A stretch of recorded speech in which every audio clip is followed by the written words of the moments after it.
Of course, no one is beyond hope. If you're still alive, you are still in the game as far as I'm concerned. However, as optimistic as I am, and I would say I'm a pretty optimistic for an addiction professional, there are certain factors that I think point towards or make someone more likely to get sober. And there are other factors that maybe decrease the chances that someone's going to get sober. And that doesn't mean they're not going to. I'm just saying, like, sort of factors stack up in a certain way that make things more likely, more probable, or maybe even just more difficult. And I want to share with you what those factors are. And let's explore. So you can be thinking about, do you or your loved one have some of these positive factors? And if they have some negative ones, some of the ones on the negative side, are there some positive ones to sort of compensate that out a little bit? So there are the factors that sort of, I think, lend towards someone that's more likely to get sober. The first one is like, if someone was an adult and was a functioning adult before they became addicted.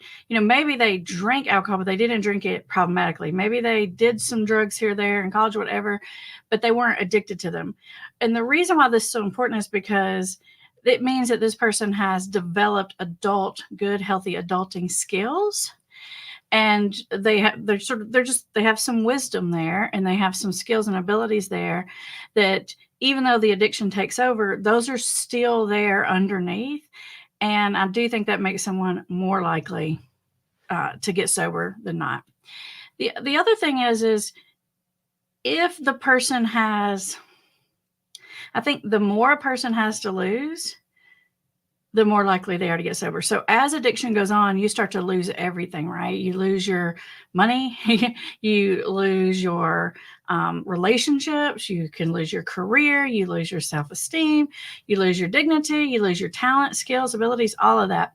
The more of those things that a person still has intact, the more chances that they have at sobriety. Because once you get to the point where you don't have much to lose, it's really, really hard to engage someone, to find those motivators to do the work that's necessary to pull out of it.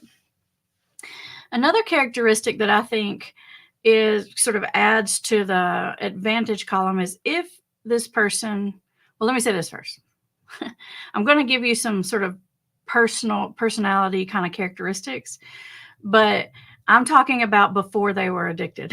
Because when people are addicted, their personality characteristics all look the same, and they don't necessarily have these. So when you're thinking about this, I need you to think about before the addiction happened, because you're probably thinking, oh, they don't have that, they don't have that. But in their addicted self, they may not have these characteristics. But does their real self have these characteristics? Okay. The first one is an ability to sort of self-reflect, right? To think through situations, to figure out what happened, to take ownership when appropriate of problems, of relationships. The more ability a person has to do this, the more likely they are to get sober, because the more likely they are to be honest with themselves about what's going on quicker, because they do take time to self-reflect and sort. They're not just sort of going through life and just sort of ping-ponging off of things. They're intentional. Along with that characteristic, if the person has the ability to be humble, that probably is the number one requirement to get recovery, in my opinion, because you don't have to have money, you don't have to have any of those other things, but you do have to be able to accept that you have put yourself on the wrong path. And you do have to be able to accept that you're going to have to do it somebody else's way. Now, a lot of you that watch this channel, you know that I think there are lots of ways to do it. It's not like you have to do it my way, do it anyway, but there's many methods, pick one, but you're going to have to do it somebody else's way, because if you completely rely on yourself, you're going to trick yourself, because that's the nature of addiction. You're going to rationalize, justify, and keep tricking yourself back into relapsing. So you're going to have to follow somebody else's pathway. That humility is extremely important.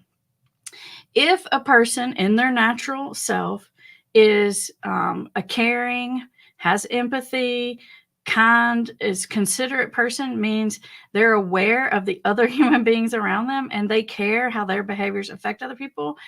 That is another strong indicator. These are all like strengths that people have inside of them that even though you may not be able to see them when they're addicted, these are sort of like ingredients that will brew that I think really do make someone more likely to pull out of the whole situation.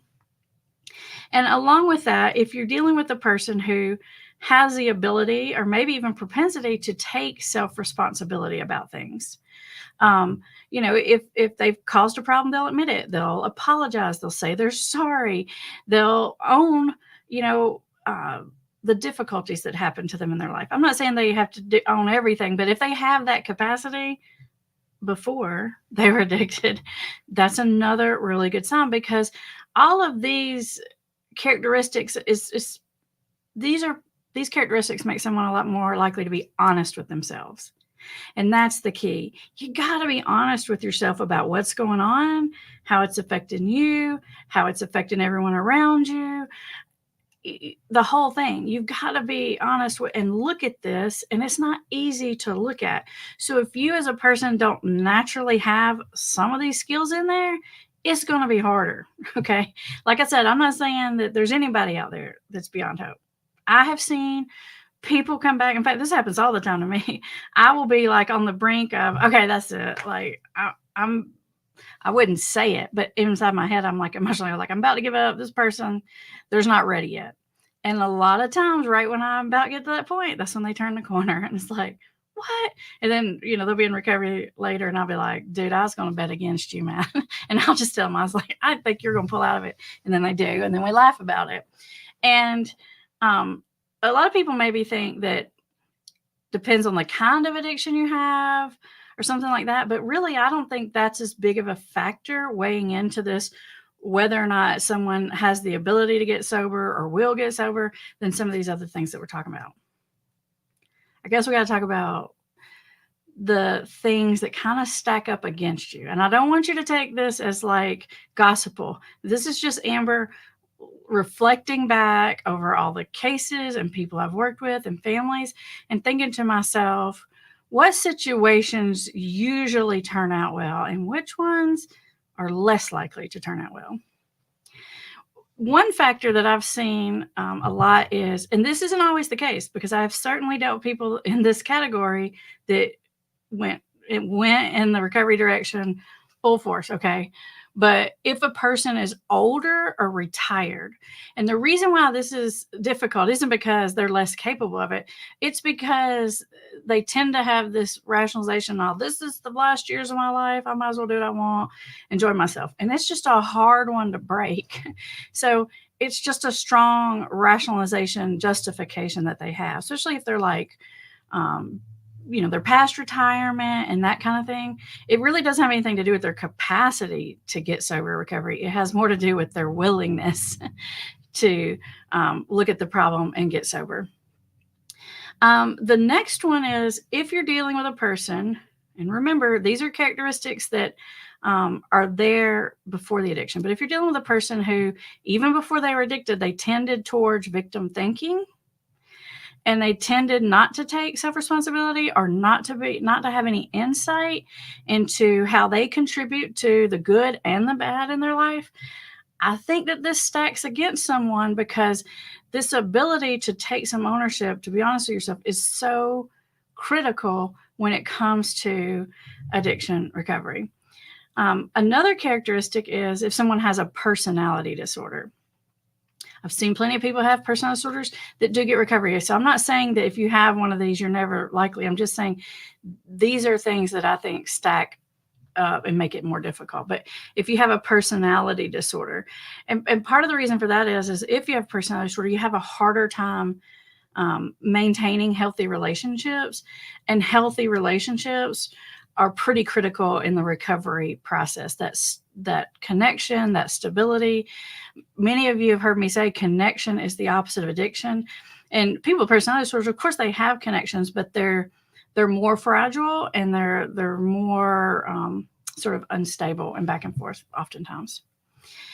If a person before they were addicted had a lack of humility, and I don't mean all the way. I mean, it can be all the way to the point of like narcissism or antisocial or something. But I'm just saying, like, you're just dealing with a person who always thinks they're right, always thinks everyone else is wrong. Like they just literally do not have humility.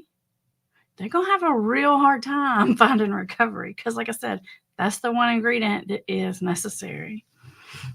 Uh, there's a saying that I really like, and it's something like, you you can either be humble or be humbled, because the world will usually do that to you.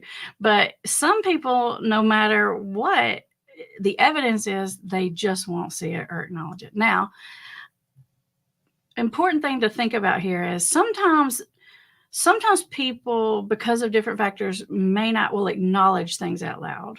So they may not admit to things, but inside they know things. So it's really hard to know that. But well, actually, you kind of probably know if you've known this person pretty well or yourself. If it's like, okay, maybe I don't like to admit when I was wrong, but I knew that I was wrong. If the person has the capacity to know that they were wrong, we're good. Even if if they're not prone to telling other people out loud. The stage of addiction doesn't play as big a role as most people think, but I think it does play some role. The further into the addiction they go, the harder it is to come out. I mean, obviously, right? The longer it goes on, the more addicted you are, the more chemically addicted you are. It's just, for many, many reasons, it makes it harder. And especially related to the age at which someone started. If it's gone on for a long time and the person started at like high school or junior high school, it's really hard because, like I said, they don't even have adulting skills and they don't even have emotional maturity even underneath that addiction. Like, it's just not there. And we really do need some pretty serious emotional maturity to get recovery, because not only do you have to be humble and admit that there's a problem, but you have to be willing to do a lot of really hard work and to look at some really difficult things and to stretch yourself and to be uncomfortable. And if you never developed that emotional maturity, it's just more difficult. Now, I will say this: once someone gets sober, that emotional maturity usually catches up pretty quickly. So it's not like it can never develop.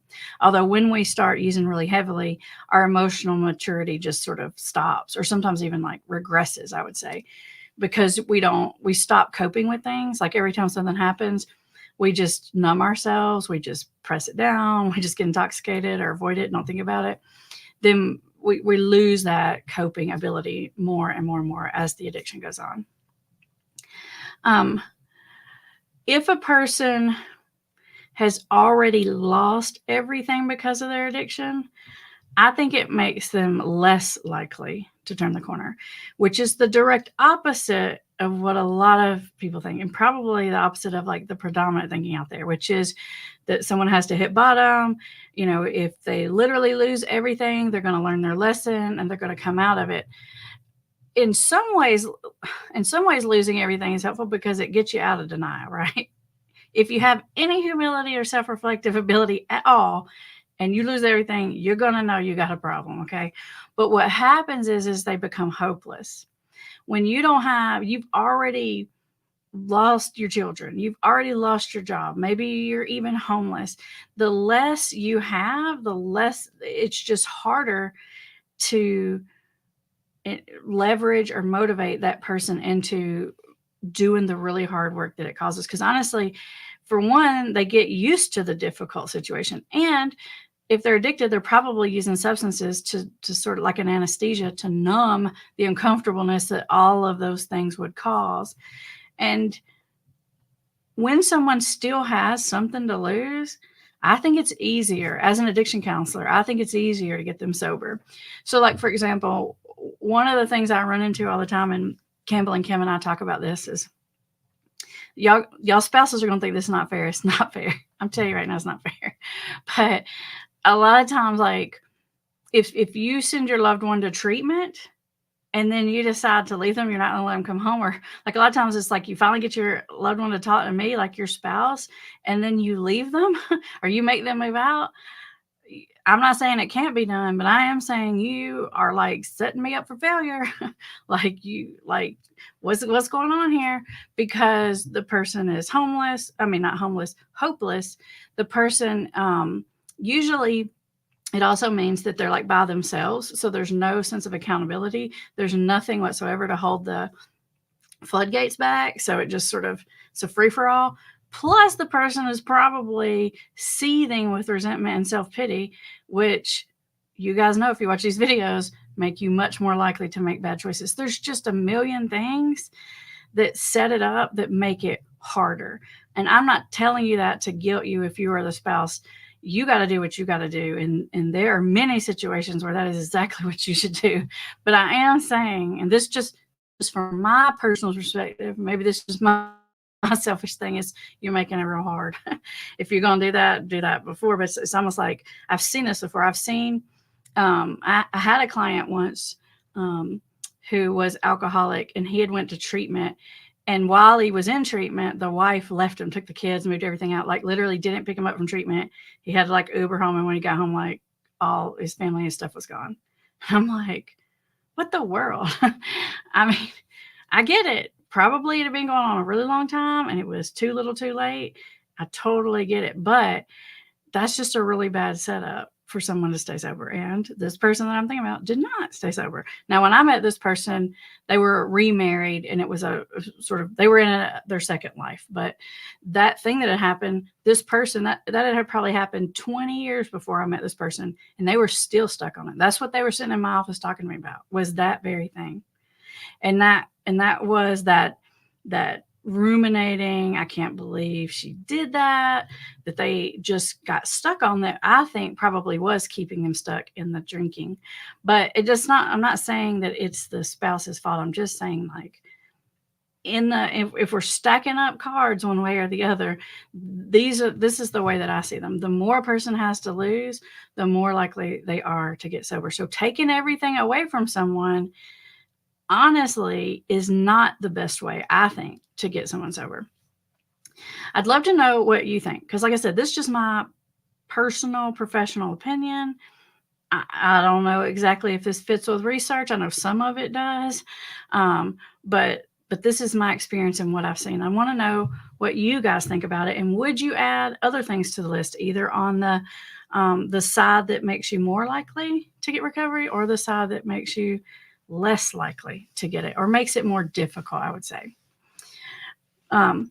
Bree is about to put up. Bree is behind the scenes. For those of you who don't know Bree, she is like the Wizard of Oz. Like, you don't see her face, but I promise she's there. She's the one that manages it all and herds all the cats, which would be myself, Kim, and Campbell. She's gonna herd your comments in just a second and put some questions. So if you have them, go ahead and put them up there. There's like a 15-second delay, and very frequently we hit end, and then like 5 more questions pop up. And it's just we don't even know that they're there. Like, literally, they come up after we end the live call. So go ahead and get those in there. And while you're doing that, I will remind you, like I always do, there are additional resources in the description. If you need some help, if you're the family member and you need some help with boundaries, managing your emotions, making decisions to balance out your needs and your loved one's needs, then I'm going to highly suggest that you get into our private membership coaching program. It's like a group coaching program. There's a lot of like education in there, but also once a week there's a private live call, which is more like a Zoom call for the members in there, and you can talk to Kim and Campbell and ask questions and get advice and that kind of thing. If your loved one you think might be getting ready to make a change, or if you're watching this because you're ready to get a change, take a look at our strength-based recovery coaching program. Because what I do in that program is I really look at who someone is truly.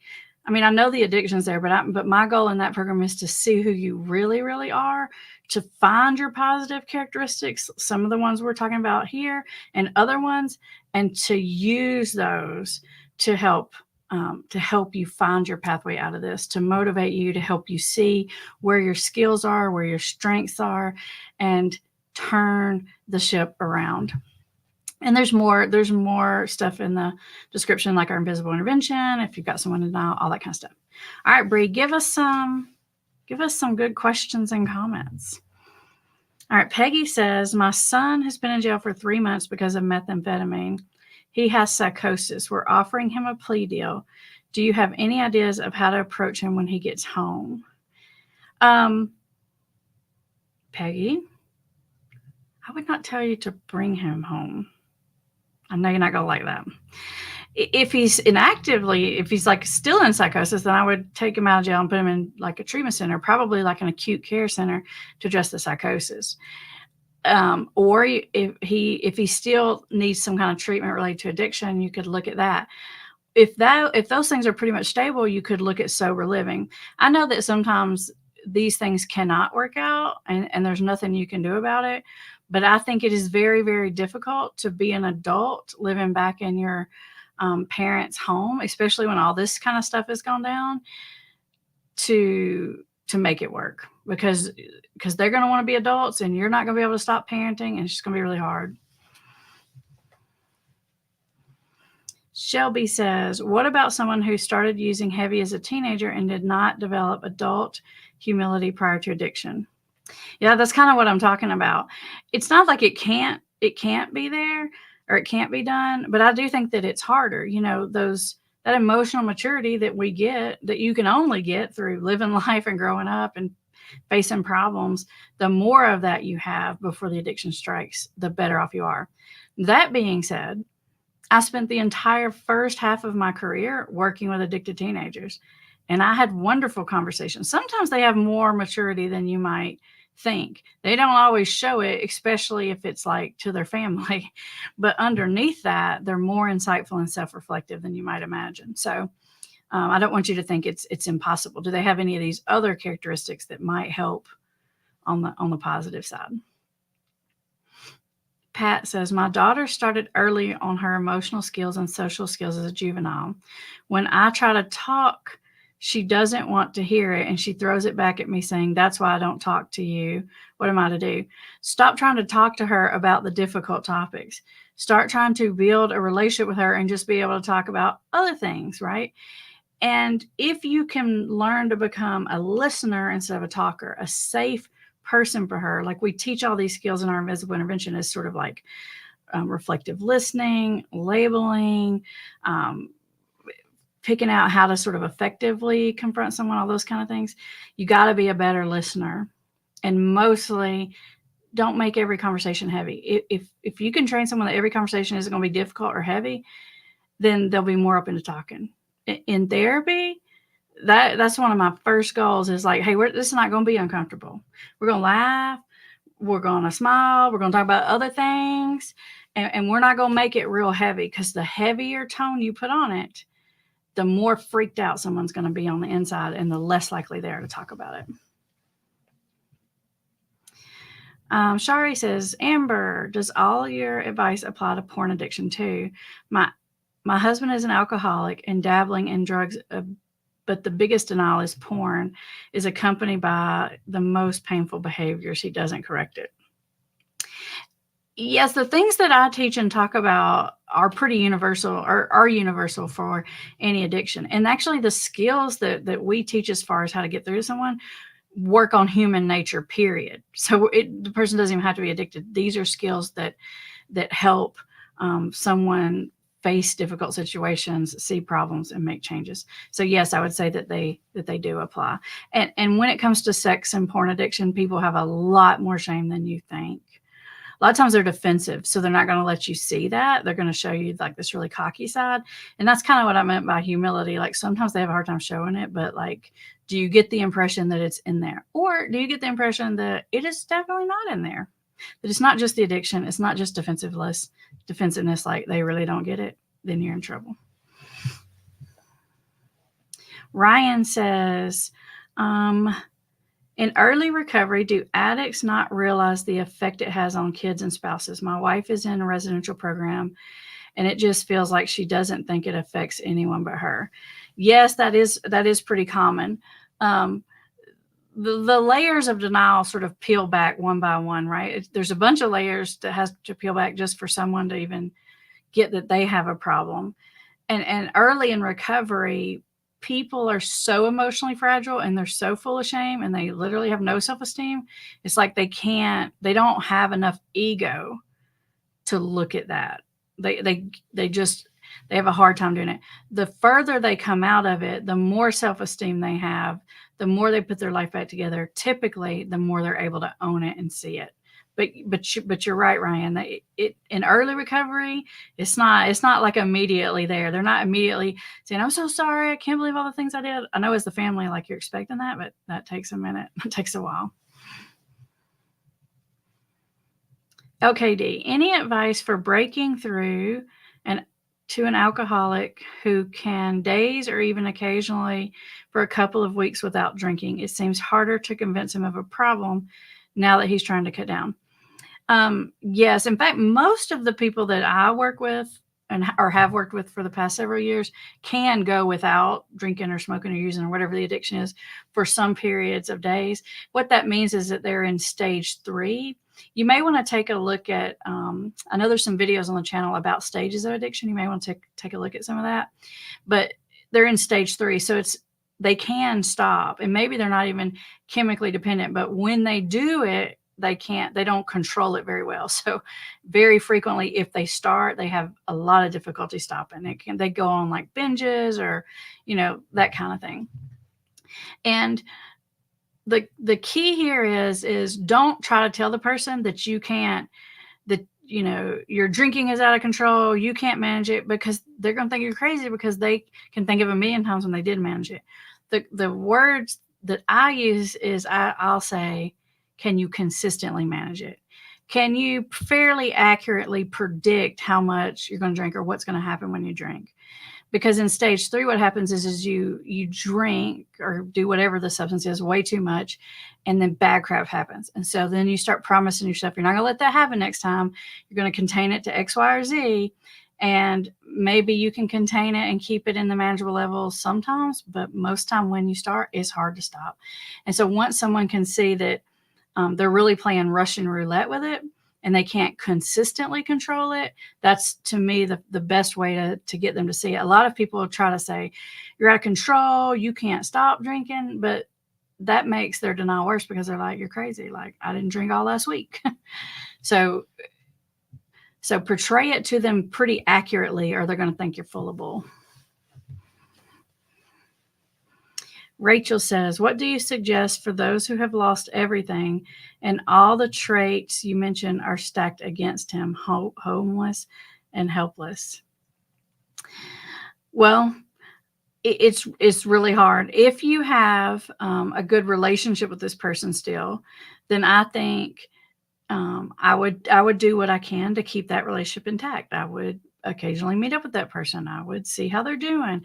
I would still use all the same skills that I teach, but you do need to understand that it may not work. The truth of this whole matter is, the sad truth of it is addiction is a terminal illness. And there does get to a point, like any other terminal illness, where you have to understand someone has a terminal illness and they have made the decision to not treat it. The same way as you could have cancer or anything else and make the decision that you're not going to treat it and that you're just going to let it take you down. Now, I know it seems crazy, because with addiction, it could be treated and it could be stopped. But people will definitely, when it comes to addiction, they will just accept it and become okay with it. So in that kind of situation, I would still use all the skills I teach you, because it does increase the chances that someone is going to get out of it no matter what. But even if they don't, you'll feel good about your side of the street. You'll feel like you did the right thing. You treated the person with respect and kindness. Now, that doesn't mean let them walk all over you. That doesn't mean give them all your money. That doesn't mean come let them stay at your house. I'm just talking about how you interact with this person and how you treat them. You want to keep that on the good. Wendy says, my 54-year-old, I think it's addicted boyfriend, hasn't worked since 2020. He can't work in his field anymore. He's content. His investments almost cover his living. I think it's so he can drink without strings. What can I do? I think you're exactly right, Wendy. Um, the situation is now that he doesn't have to work and he's not working since 2020, it's opened the floodgates, and now he doesn't have to keep it under control. He doesn't have to, like get up and function super early the next day or wait until a certain point to start. So I think you are probably spot on. In my experience, people tend to move from stage 3 into stage 4 addiction if their spouse leaves, if they lose their job, they go out on disability, they retire. It's like all of those things that keep us having to function and keep it somewhat under control. If those things go, and even the money, right? If those things go, there's nothing to hold the floodgates back. So it is much more difficult. I will tell you this though. I know you're saying, well, he doesn't have to work because he has money. Lots and lots of people with all kinds of money get sober every day. Lots of really famous people and rock stars and professionals. A lot of people think like, oh, if you have money, they're never going to stop. But that's not really true. Does this person have any of these other things I named? Do they have humility? Do they have empathy? Do they care about other people? Do they self-reflect? Do they have a sense of duty and responsibility? If those things are there, we're still good. All right. I think we are about to the end of our questions and comments. Thank you for all of you who show up here live every Thursday, 1 p.m. Eastern. I love talking with you guys. Your questions get better and better and better every single week. It's like you guys are getting smarter and smarter, and I have a hard time coming up with more and more content. I'm going to have to up my game. You guys are getting good. All right. I'll see everybody next week. Resources in the description. Have a good week. Bye, everybody.